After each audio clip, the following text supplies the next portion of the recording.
नमस्कार दोस्तों, स्वागत है आप सभी का आपके अपने YouTube चैनल VVDR ग्रुप में। दोस्तों, आज के एनालिसिस में मैं आपको वो सारे पॉइंट बताऊंगा जो इंडियन इकॉनमी को, इंडियन शेयर मार्केट को मजबूती देते हैं और इंडियन शेयर मार्केट को एवं देश की अर्थव्यवस्था को ऊपर ले जाने में सहायता करेंगे।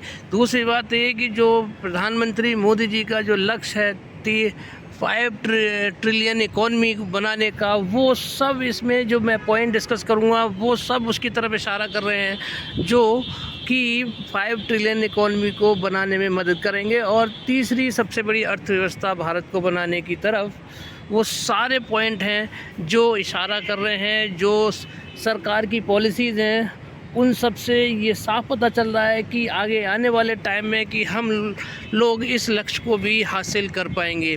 सारे पॉइंट डिस्कस करेंगे इस वीडियो के ज़रिए। वीडियो में अंत तक बने रहिएगा।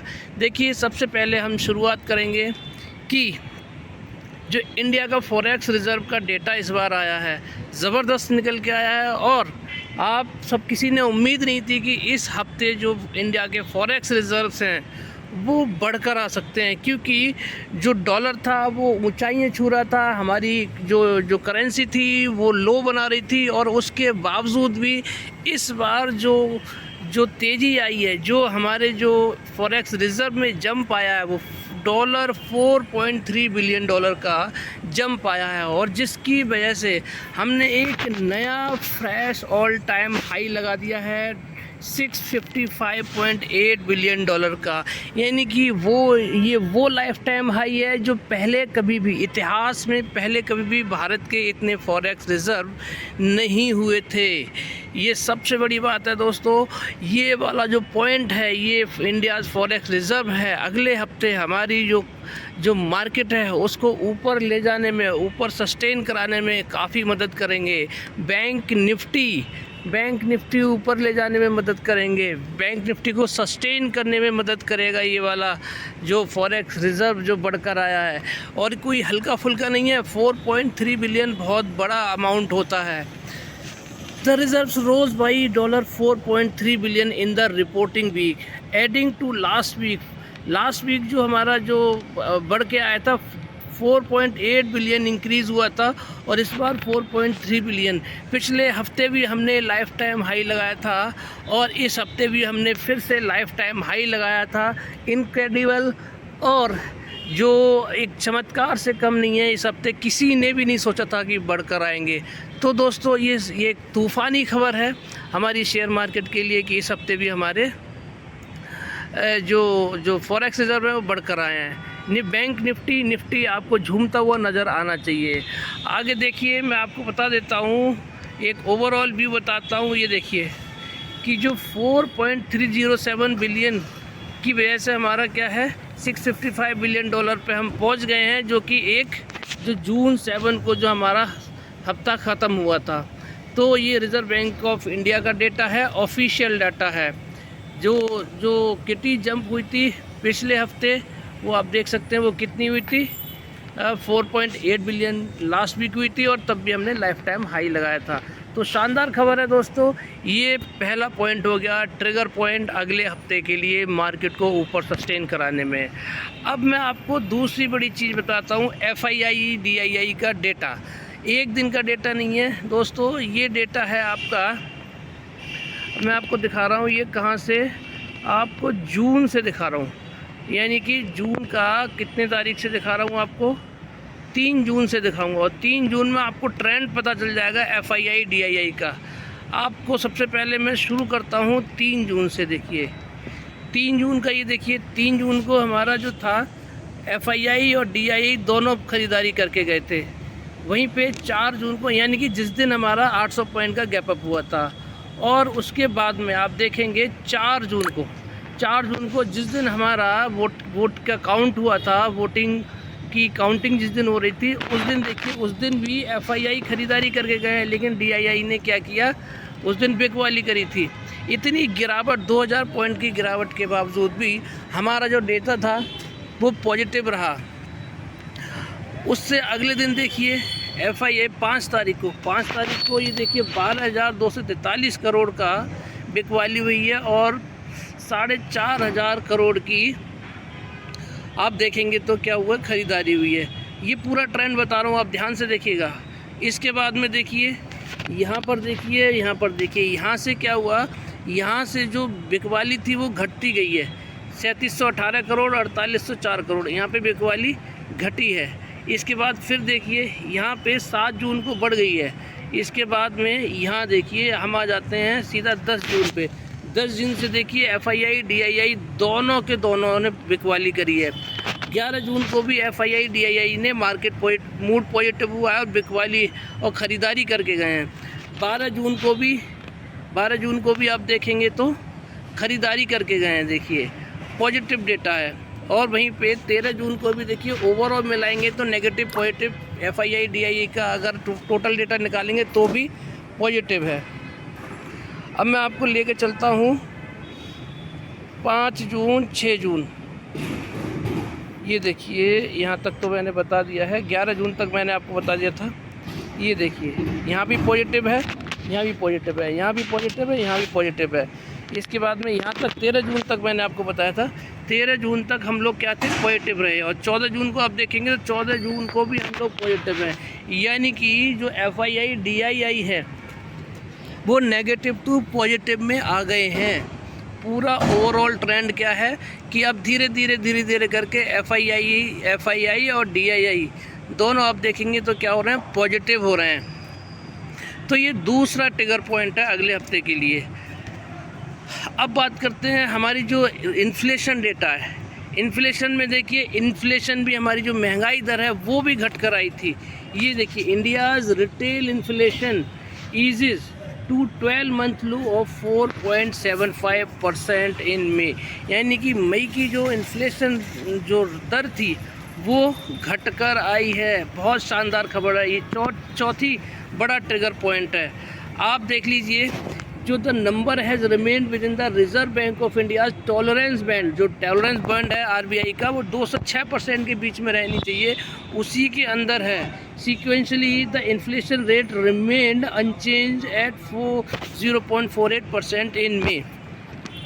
अगर आप देखेंगे तो फूड इन्फ्लेशन देखेंगे वो घटा है इस बार 8.62 से 8.75% से 8.72 पर आ गया है।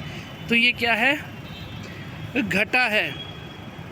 यानी कि जो डेटा जो अनुमान लगाया जा रहा था वो लगाया जा रहा था 4.83 से ऊपर का अनुमान लगाया जा रहा था। जो इकोनॉमिस्ट जो अंदाज़ा लगा रहे थे, एक्सपेक्टेशन को बीट किया है और हम एक्सपेक्टेशन से क्या हुए हैं, हल्के हुए हैं। यानी कि हमारी इन्फ्लेशन घटी है दोस्तों। आप देख सकते हैं पूरी तरह से 4.83 ऊपर महंगाई नहीं बढ़ते हुए 4.75% पर घटी है। तो ये मार्केट के लिए चौथा ट्रिगर पॉइंट है, चौथा ट्रिगर पॉजिटिव पॉइंट है। इंडिया की GDP ग्रोथ देखिए 7.8% की ग्रोथ के साथ में Q4 में निकल के आई है। और कहाँ पर हमारी रुकी जाके 8.2% पर।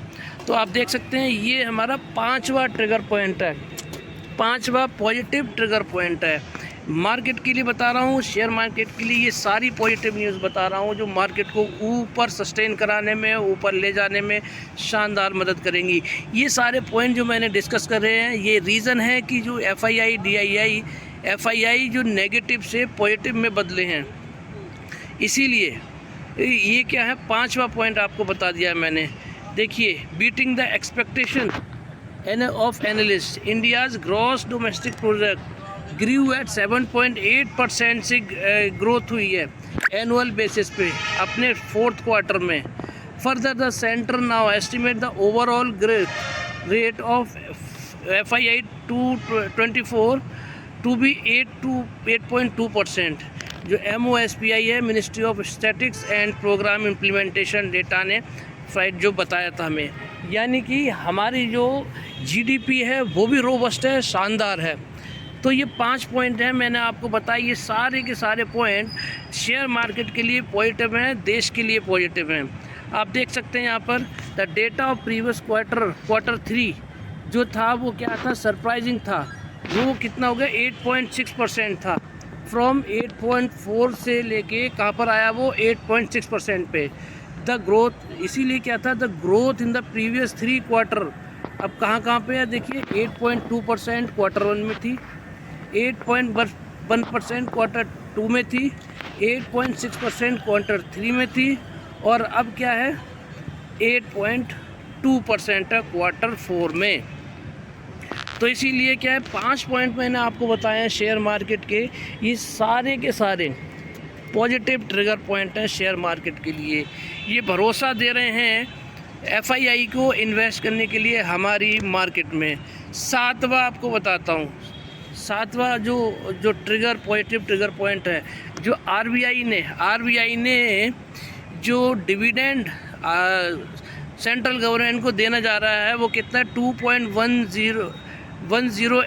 2,10,874 crore as surplus to the central government for the accounting year 23-24। तो RBI ने कहा ये the dividend pay out was 87,416 crore for 22 days। यानी कि ये 7वां ट्रिगर पॉइंट है कि RBI भारत सरकार को 2,10,874 करोड़ का डिविडेंड क्या किया है, अप्रूव कर दिया है, सरकार को देगी। और जो पिछली बार जो 22-23 में जो दिया था 87,416 करोड़, यानी कि दो गुने से ज़्यादा आप देखेंगे कि RBI ने सरकार को डिविडेंड देने जा रही है, अप्रूव हो चुका है। इसका क्या फ़ायदा है दोस्तों, इसका फ़ायदा ये है कि जब ये पैसा सरकार के पास में जाएगा तो हमारा जो कर्ज़ है उसको निपटाएगा, और प्लस हमारे जो प्रोजेक्ट्स हैं, हमारी जो ग्रोथ प्रोजेक्ट्स हैं, जो प्रोजेक्ट्स चले आ रहे हैं, डेवलपमेंट प्रोजेक्ट्स हैं, उनमें ये पैसा लगाया जाएगा। ये पैसा आपको हमारे बजट में दिखाई देगा। तो ये 7वां पॉजिटिव पॉइंट है, पॉजिटिव ट्रिगर पॉइंट है दोस्तों। ये देखिए बहुत ही बेहतरीन है, हमारा बजट शानदार होने वाला है इस बार। 100 दिन का जो टारगेट लिया है मोदी सरकार ने 3.0 ने, मोदी 3.0 गवर्नमेंट ने, उसमें इसका असर आपको देखने को मिलेगा। मार्केट तूफ़ानी तेज़ी पकड़ने वाला है दोस्तों, ठीक है। ये देखिए RBI approves 2.11 lakh crore dividend pay out to government, जो मैंने आपको बताया।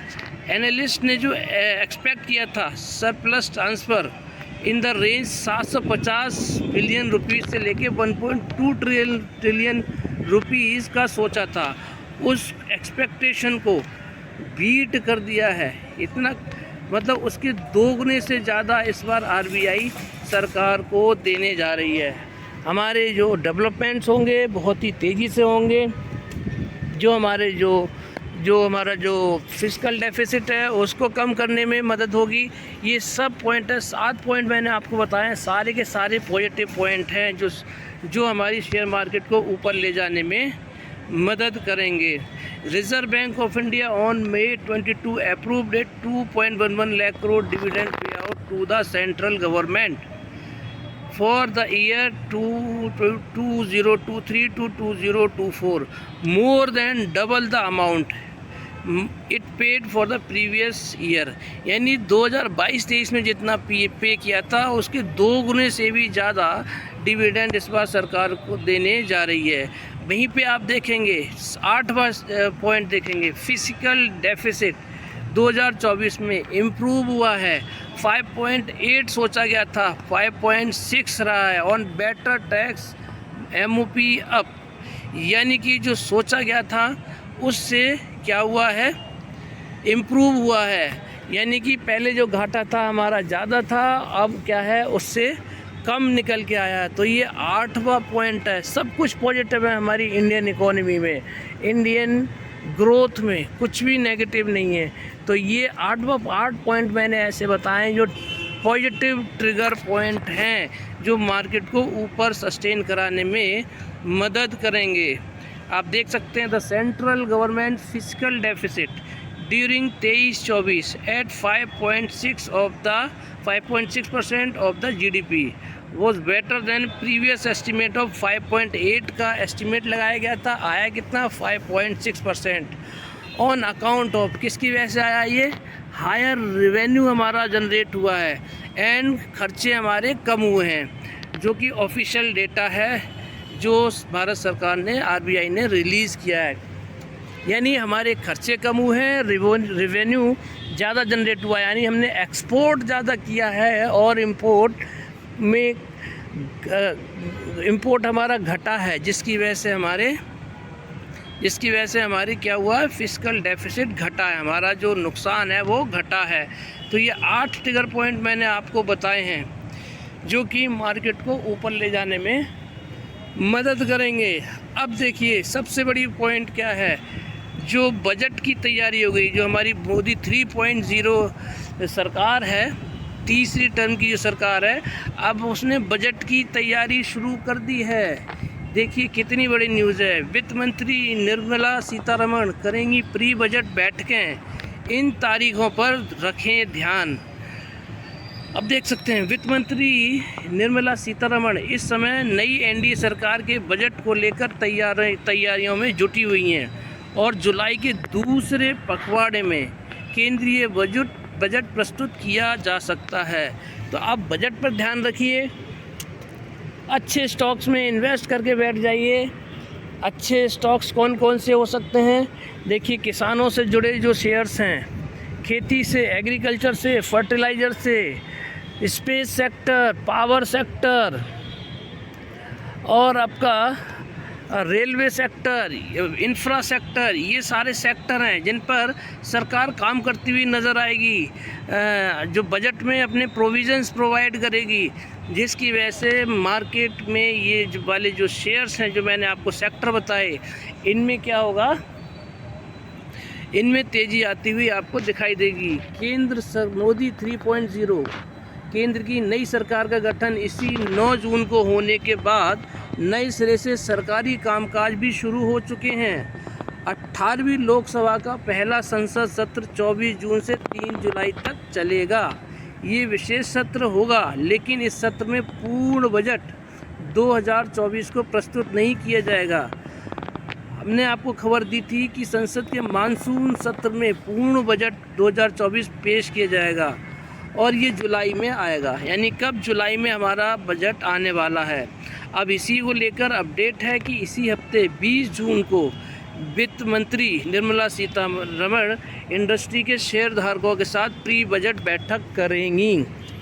यानी कि बजट से पहले जो बड़े बड़े शेयर धारक हैं, इंडस्ट्री के जो मालिक हैं, उनके साथ में बैठकें करेंगी, उसके हिसाब से बजट बनाया जाएगा। शानदार बजट आने वाला है। डिविडेंड पे आउट मैंने आपको बता ही दिया है कि 2,10,000 करोड़ का, 2,11,000 करोड़ का डिविडेंड सरकार को दे रही है आरबीआई। ये सब पैसा कहाँ यूज़ होगा, बजट में यूज़ होगा। इसीलिए ध्यान रखिएगा, अच्छे स्टॉक्स में इन्वेस्ट करके बैठ जाइए। आगे चलिए, 18 जून को भी होगी एक प्री बजट बैठक। सूत्रों के अनुसार वित्त मंत्री निर्मला सीतारमण इस समय बजट को लेकर तैयारियों में जुटी हुई हैं। निर्मला सीतारमण जिन्हें एनडीए सरकार में दूसरी बार वित्त मंत्री का पदभार दिया गया है, वो जुलाई के दूसरे पखवाड़े में बजट पेश करेंगी। तो तैयार हो जाइए, कमर कस लीजिए, अच्छे शेयरों का चयन कर लीजिए। इंडस्ट्री सूत्रों ने समाचार एजेंसी पीटीआई को बताया कि वित्त मंत्री के साथ प्री बजट परामर्श मंगलवार यानी कि कल 18 जून को राजस्व सचिव के साथ एक आधिकारिक बैठक से पहले होगा। इसीलिए पोजीशंस अच्छे स्टॉक्स में बनानी शुरू कर दीजिए। गिरावट मिले पकड़ लीजिए अच्छे स्टॉक्स को। क्या होगा केंद्रीय बजट में क्या खास हो सकता है इस बजट में? वित्त वर्ष 2024-25 का आम बजट मोदी 3.0 सरकार का आर्थिक एजेंडा पेश करेगा। बजट में महंगाई दर को नीचे लाने की कवायद के बीच विकास को बढ़ावा देने के उपायों पर ध्यान दिया जाएगा।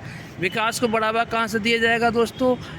2,11,000 करोड़ का डिविडेंड जो मैंने बताया है, उससे क्या है, विकास होगा। बजट में एनडीए की गठबंधन सरकार की मजबूरी को ध्यान में रखते हुए नए संसाधनों की तलाश करने पर ध्यान होगा। आर्थिक एजेंडे में भारत को $5 ट्रिलियन जो मैंने आपको बताया था, $5 ट्रिलियन की अर्थव्यवस्था और 2047 तक विकसित भारत बनाने के लिए तेज़ी से सुधार के कदमों को शामिल किया जाएगा। यानी कि बहुत बड़ा इस बार बजट दोस्तों ये होने वाला है। केंद्र सरकार के खजाने में है भरपूर कोष। मैंने आपको बताया कि 2,11,000 करोड़ का डिविडेंड आरबीआई का अप्रूव कर दिया है भारत सरकार को देने के लिए। तो क्या है कि वो कोष की फंड की कमी नहीं है सरकार में। मोदी 3.0 सरकार को एक मजबूत अर्थव्यवस्था विरासत में मिली है। इसमें खास मुनाफा भी शामिल है क्योंकि आरबीआई ने वित्त वर्ष 24 के लिए 2,11,000 करोड़ रुपए के अब तक के उच्चतम डिविडेंड का ऐलान किया था। यानी कि इतना डिविडेंड पहले कभी सरकार को नहीं दिया गया है। पिछली बार 87,000 करोड़ का दिया गया था। तो दोगुने से ज़्यादा इस बार आरबीआई सरकार को ये पैसा देने वाली है। 3.0 के बजट में क्या होंगी प्राथमिकताएं, क्या हो सकता है प्राथमिकताएं? प्रधानमंत्री मोदी के नेतृत्व वाली सरकार के तीसरे कार्यकाल में खाद्य महंगाई दर को घटाना, बेरोजगारी को कम करना, कृषि क्षेत्र मैंने आपको बताया, कृषि क्षेत्र में तनाव से निपटना, रोजगार पैदा करना, कैपिटल एक्सपेंडिचर की रफ्तार को बनाए रखना जैसी पॉलिसी प्राथमिकताएं प्रमुखता से हावी रहेंगी। इन सब चुनौतियों से निपटते हुए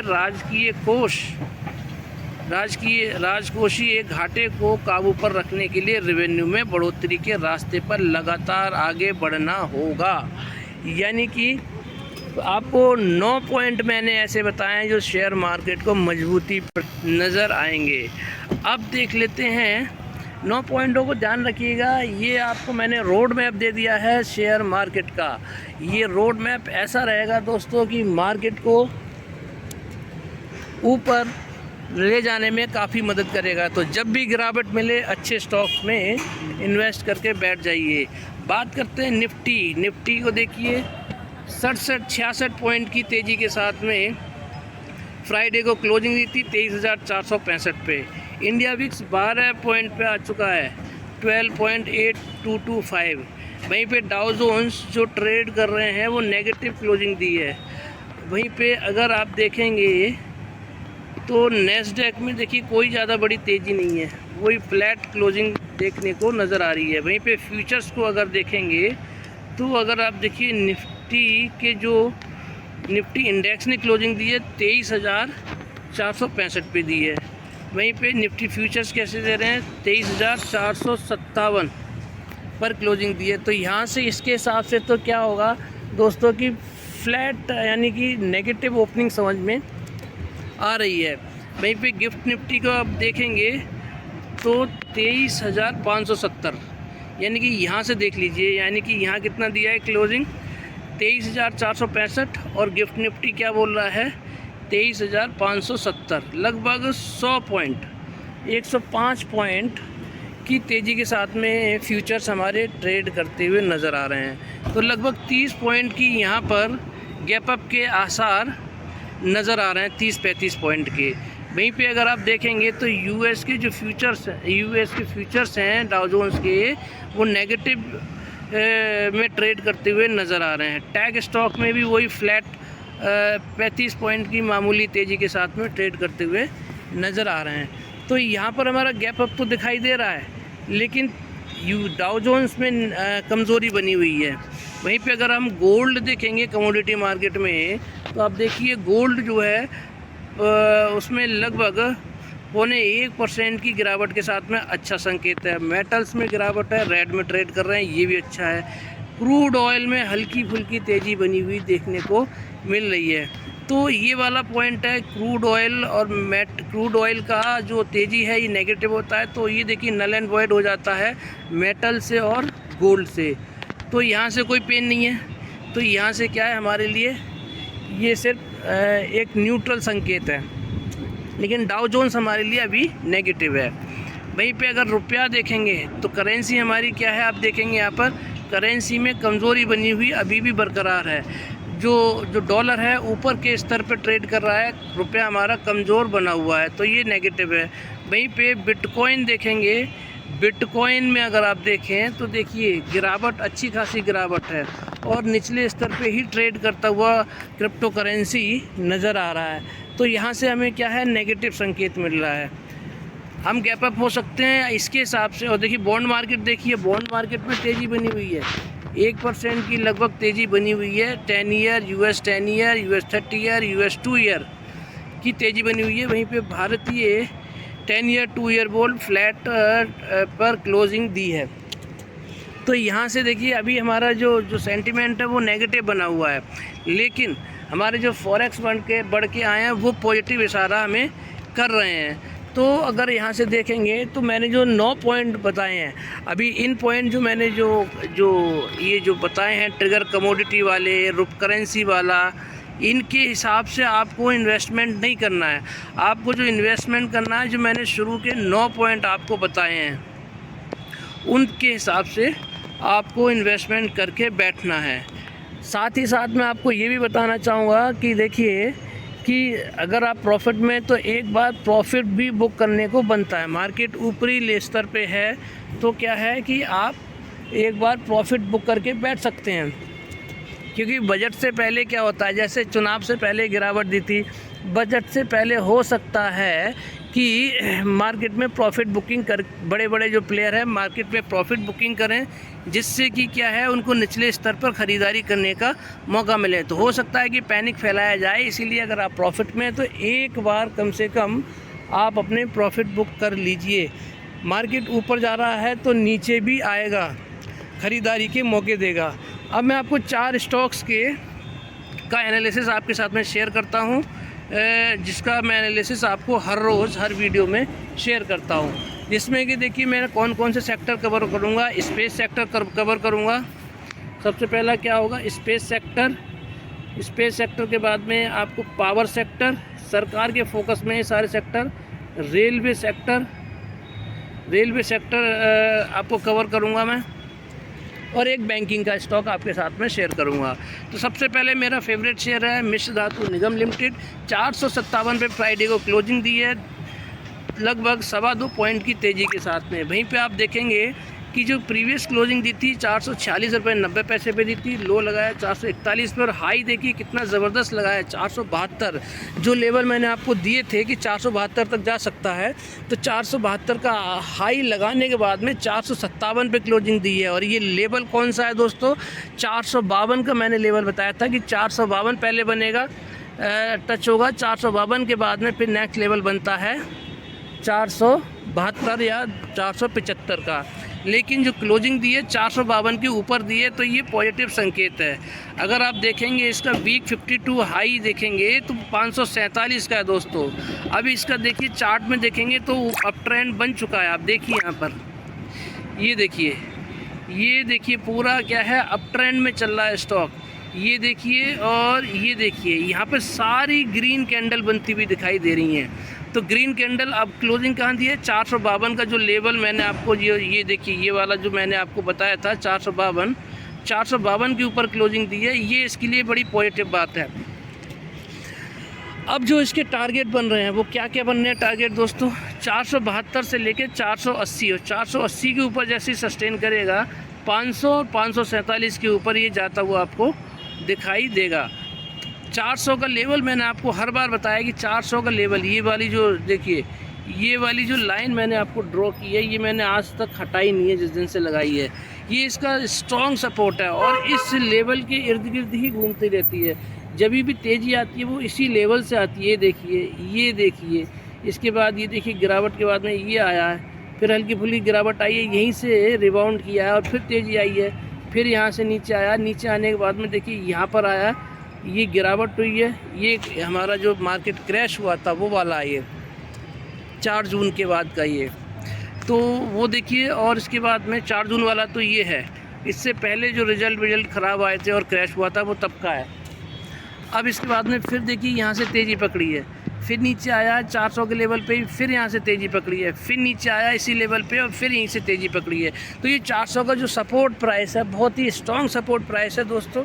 400 के लेवल पे कभी भी स्टॉक ये वाला देखने को मिले, आंख बंद करके 40-60 वाले फार्मूले से ख़रीदारी करके बैठ सकते हैं। बाय सेल की कोई रिकमेंडेशन नहीं है, ध्यान रखिएगा, अपने स्टॉक ब्रोकर से सलाह लेकर ही इन्वेस्टमेंट करें।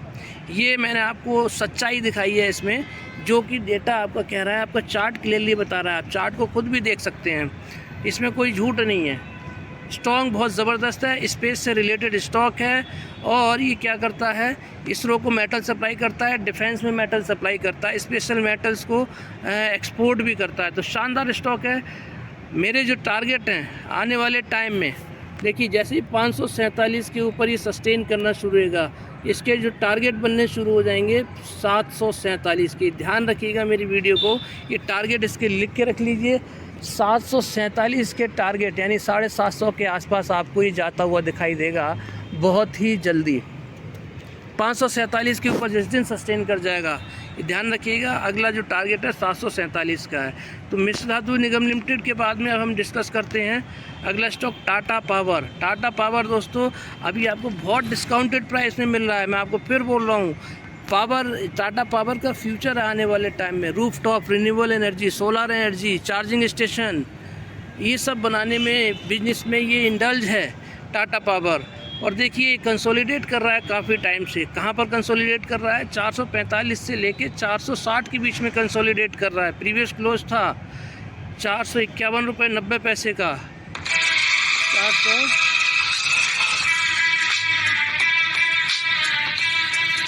इसमें आप देख सकते हैं। और ये देखिए 447 का लो लगाया है, हाई 453 रुपये 60 पैसे पे लगाया है। मैंने आपको जो लेवल्स बताए हैं 445 से लेके 460 के बीच में कंसोलिडेट कर रहा है। और इसका जो देखिए लाइफ टाइम हाई है वो 464 है, बहुत ज़्यादा दूर नहीं है, 14 और 2 16 रुपये दूरी है अपने लाइफ टाइम हाई से। आपको सस्ता मिल रहा है बहुत। अडानी पावर से कंपेयर करिए, आपकी आंखें खुल जाएंगी। ये स्टॉक आपको बहुत सस्ता मिल रहा है, इसीलिए बता रहा हूँ स्टॉक शानदार है। आप ये देखिए, इसका चार्ट देख लीजिए, ये चार्ट है इसका दोस्तों, ये चार्ट देखिए। यहाँ पर देखिए ये मूविंग एवरेज एक्सपोनेंशियल वाली लाइन है, इसके ऊपर कैंडल वाली लाइन बनी हुई है, यानी कि बुल रन में है ऑलरेडी। बस ये ट्रेंड लाइन के ऊपर सस्टेन जिस दिन करना शुरू कर देगा और इस रेंज में आ जाएगा, फिर स्टॉक में बहुत शानदार तेज़ी आपको देखने को मिलेगी। तो इसीलिए नज़र बना के रखिए और मौका मिलने पर ख़रीदारी करने से चूकिए मत। बात करते हैं IRFC पावर सेक्टर। मैंने स्पेस सेक्टर डिस्कस कर लिया, पावर सेक्टर डिस्कस कर लिया, मैं रेलवे सेक्टर पे आ जाता हूँ। रेलवे सेक्टर में आप देखेंगे तो IRFC मैंने ले रखा है, अभी क्लोजिंग कहाँ दी है 174 रुपये 80 पैसे पे। ध्यान रखिए कि बजट आने वाला है दोस्तों, बजट में रेलवे का जब अनाउंसमेंट होंगे ये स्टॉक आपको आसमान छूता हुआ नज़र आएगा। प्रीवियस क्लोज 175 रुपये था और 173 रुपये 20 पैसे का लो लगाया है, हाई लगाया है इसने 176 रुपये 60 पैसे का, ओपन हुआ सा 175 रुपये 90 पैसे पर। 200 रुपये इसका वीक 52 हाई है, यानी लाइफ टाइम हाई है। तो अब देखिए यहाँ पर जो इसका रेजिस्टेंस बन रहा है वो 179 का रेजिस्टेंस है। जैसे ही इसको तोड़ेगा आपको 189 के बाद छोटा मोटा है 192 और 192 के बाद में सीधा 200 रुपये इसका जो है, जो ऑल टाइम हाई वाला प्राइस है। और जिस दिन 200 रुपये के ऊपर सस्टेन करना शुरू करेगा आपको नए हाई देखने को मिलेंगे 249 या 250 के। बात करते हैं इसके चार्ट की, चार्ट देख लीजिए। चार्ट में देखिए यहाँ पर कंसोलिडेट कर रहा है इस लेवल पे। अब आपको अगर मैं इसको ये देखिए एक लाइन ये ड्रॉ करूँ और एक लाइन ये ड्रॉ करूँ तो देखिए ट्रायंगुलर पैटर्न बन रहा है। अब ये यहाँ से जिधर भी जाएगा, ये ऊपर जाएगा तो तेज़ी बनेगी, नीचे आएगा तो एक बड़ी गिरावट भी हो सकती है। तो लेकिन क्योंकि रेलवे का स्टॉक है ये दोस्तों, फंड सप्लाई करता है रेलवे को, इंडियन रेलवे को, तो क्या होगा दोस्तों, इसमें बजट में भी इसका प्रावधान होगा, अनाउंसमेंट होंगे तो स्टॉक ऊपर तेज़ी में ही जाता हुआ आपको दिखाई देगा। बाकी रेलवे के स्टॉक काफ़ी बढ़ चुके हैं, लेकिन इसमें वो तेज़ी नहीं आई है जो इसमें तेज़ी आनी चाहिए। इसीलिए मैंने आपको स्टॉक चूज़ किया हुआ है। अब एक बैंकिंग स्टॉक मैं आपके साथ में हर रोज़ डिस्कस करता हूँ, RBL बैंक। शानदार स्टॉक है दोस्तों, 257 रुपये 63 पैसे पे इसने क्लोजिंग दी है। जो मैंने आपको रेंज बताई थी पहले 247 से लेके 257 की आपको मैंने रेंज बताई थी। अब क्या है, 257 से ऊपर ट्रेड कर रहा है। अब जो अगली रेंज निकल के आ रही है 257 से लेके 267 की जो है वो रेंज है, इसमें कंसोलिडेट करेगा। और इसके बाद में जो रेंज बनेगी 268 से लेके 277 के बाद में 290 या फिर 300 के टारगेट आपको देखने को मिलेंगे। अब इसका देखिए कौन सी रेंज में ट्रेड कर रहा है, ये 257 से लेके यानी कि 258 से लेके 267 वाली रेंज में ट्रेड कर रहा है। देखिए ये आप देख सकते हैं यहाँ पर, ये देखिए आपको दिखाता हूँ। अभी इसने हाई कितना लगाया है, 261 रुपये का, ओपन 260 पे हुआ था। लो कितना लगाया, 256 रुपये 95 पैसे, क्लोज हुआ था 259 रुपये 83 पैसे पे प्रीवियस क्लोज था। और हाई कितना है इसका, 300 रुपये, वीक 52 हाई है। तो शानदार स्टॉक है दोस्तों, काफ़ी अच्छे खासे रिटर्न ये पहले भी दे चुका है। अब आप देखिए ये ट्रायंगुलर पैटर्न जो मैंने IRFC में बताया था, वही ट्रायंगुलर पैटर्न यहाँ पे बना हुआ है। इस रेंज के बीच में ये ट्रेड कर रहा है। देखिए जब यहाँ से इस रेंज से जब नीचे आया था तो देखिए बड़ी गिरावट हुई थी। इसके बाद यानी कि 4 जून वाली गिरावट आई है, जिस दिन हमारी वोटों की गिनती हो रही थी। इसके बाद में देखिए अब ये अपर रेंज पे आ चुका है, ट्रायंगुलर की अपर रेंज पे आ चुका है। जैसे ही इससे ऊपर की तरफ निकलेगा एक बड़ी तेज़ी आपको इस स्टॉक में देखने को मिलेगी। 235 रुपये के लेवल पे जब आया था, 220 पे भी मैंने आपको बोला था कि ख़रीदारी के शानदार मौके हैं। अब बात करते हैं पांचवें और आखिरी स्टॉक के, PIGL power instrumentation Gujarat limited. Power sector का ये छोटा स्टॉक है। 55 रुपये से मैं आपको बोलता हुआ आ रहा हूँ इसे ख़रीदारी करने के लिए। 55 रुपये के बाद में इसने जो हाई लगाया है, देखिए आप देखेंगे जो हाई लगाया है 86.38 का लगाया। अभी थर्सडे को ही इसने हाई लगाया है ये वाला, ये देखिए थर्सडे फ्राइडे को, ये देखिए। और प्रीवियस क्लोज कितना था, 85.61। लो था कितना, 83 रुपये 89 पे। मैंने आपको बताया था कि जब भी ये 77 के ऊपर ट्रेड करेगा तो 84 की रेंज तक जाता हुआ दिखाई देगा। अब क्या है, 84 के ऊपर गया लेकिन 85 के ऊपर सस्टेन नहीं किया। अभी क्या है, उसके जस्ट आसपास ही है, ज़्यादा दूर नहीं है। जैसे ही 84 के ऊपर सस्टेन करना शुरू करेगा, इसके अगले लेवल हो जाएंगे, रेंज हो जाएगी 85 से लेके 93। और 93 के ऊपर जब सस्टेन करेगा तो फिर ये 94 से लेके 150 के टारगेट इस स्टॉक में खुलते हुए नज़र आ जाएंगे।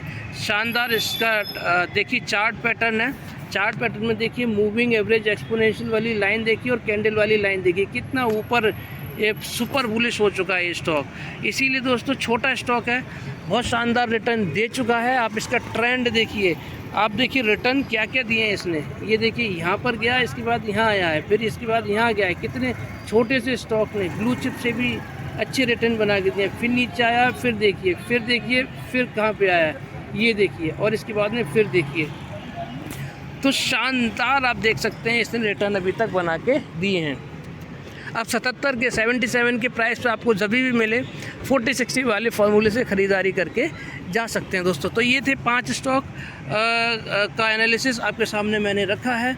और पूरा एनालिसिस भी मेरा आज का हो चुका है। वीडियो स्ट्रेच होती है क्योंकि पूरी ग्लोबल डोमेस्टिक सारी अपनी कंट्री की ग्लोबली सारी न्यूज़ कवर करता हूं इसमें, और 5 स्टॉक का एनालिसिस भी शेयर करता हूं। तो ये पूरा एनालिसिस था आज का। तो दोस्तों वीडियो अच्छी लगी है तो लाइक शेयर सब्सक्राइब करना बिल्कुल मत भूलिएगा। आप सभी का दिन शुभ रहे। बहुत बहुत धन्यवाद।